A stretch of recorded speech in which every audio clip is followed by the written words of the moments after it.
jaamacad guriga lacag la'aan qadab raacasho lacag la'aan taas waxaa keenaysa xorriyadda iyo dowladnimada dad badan waxaan maqlayaa dowladnimadii ma arag marka walaalayaal dowladnimada macnaheedu waxaa weeye in dowladda u adeegto dadkeeda waxaasoo dhan waxaa noo keenay xorriyaddii lahayd okay haddaan ka soo tago waxaan kula goobjoog u ahaa xorriyaddii oo sida ahayd looga faa'iidaystay xorriyaddii oo sida ahayd qalad loo isticmaalay xorriyaddii oo dib loo raadinay marka laga faa'iidaystay waxay ahayd waqtigaan xorriyadda qaadanay si fiican waxbarashadaadii shaqadaadii waxaadii meel baysan lahayn xorriyadda markaan qalad u fahnay waxay ahayd in xorriyadda loo qaatay shaksi walba inuu xor yahay wuxuu doono u samaynayo la burburinayo oo xorriyaddiisa qaldan loo fahmay maanta waan taagannahay waxaan raadinaynaa xorriyaddiisaan usoo ceshanay qofka bini aadamka laba jeer uu xorriyaddiisa hayo qof kastoo soomaali maalinku dhashay xorriyad ilaahay siiyey oo bannaanku ku soo baxay maalinkii waddankeeda xoroobayna xorriyaddiina waa dhammaatay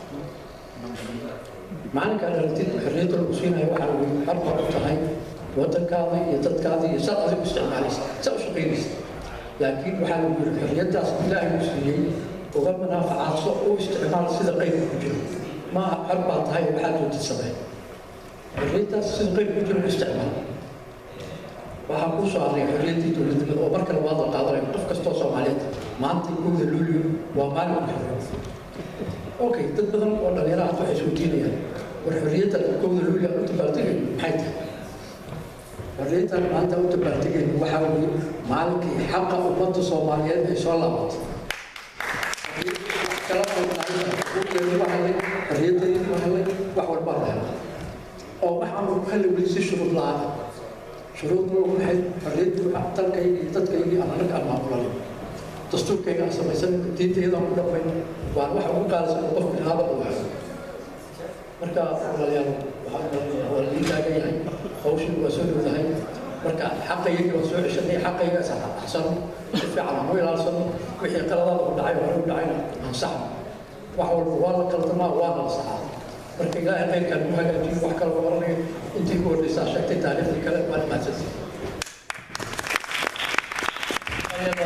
tahay cabdirabbi iyo waxaan yahay cali jaamac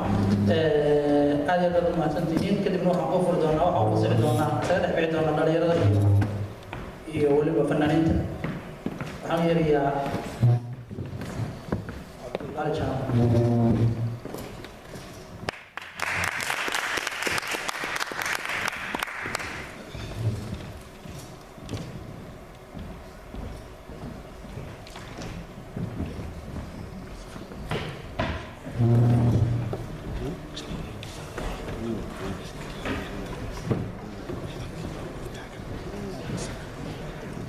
السلام عليكم ورحمة الله وبركاته.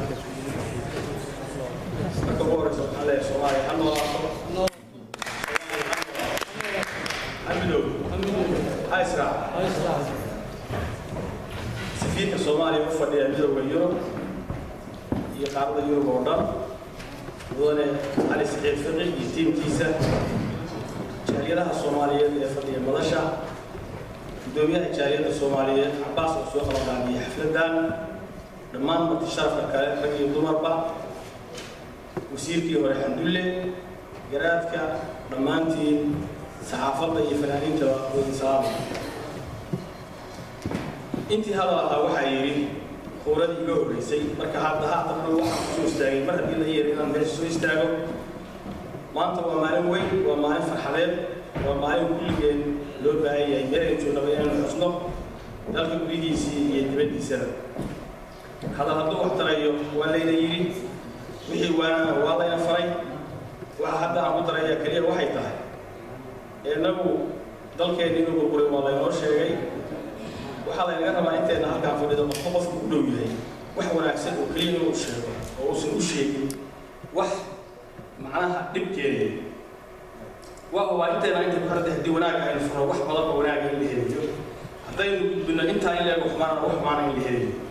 marka inay dadkeena waxa gudbiyay waa khaladka badan oo laga sheego waxaan kaloo si gaar ah u hambalyeynaya ciidamada Soomaaliya oo duruuf adag ku shaqeynaya oo dalkeena ka ilaalinaya macnaha cadawga meel kaga soo duulay si gaar ah loo bariyo duruuf adag ku shaqeynaya runtii waa dadka kaliya maanta u baahan in si gaar ah loo xuso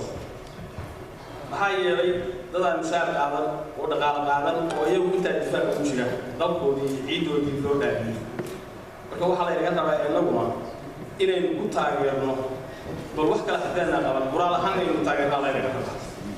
marka waxaan leenahay Soomaaliya ha noolaato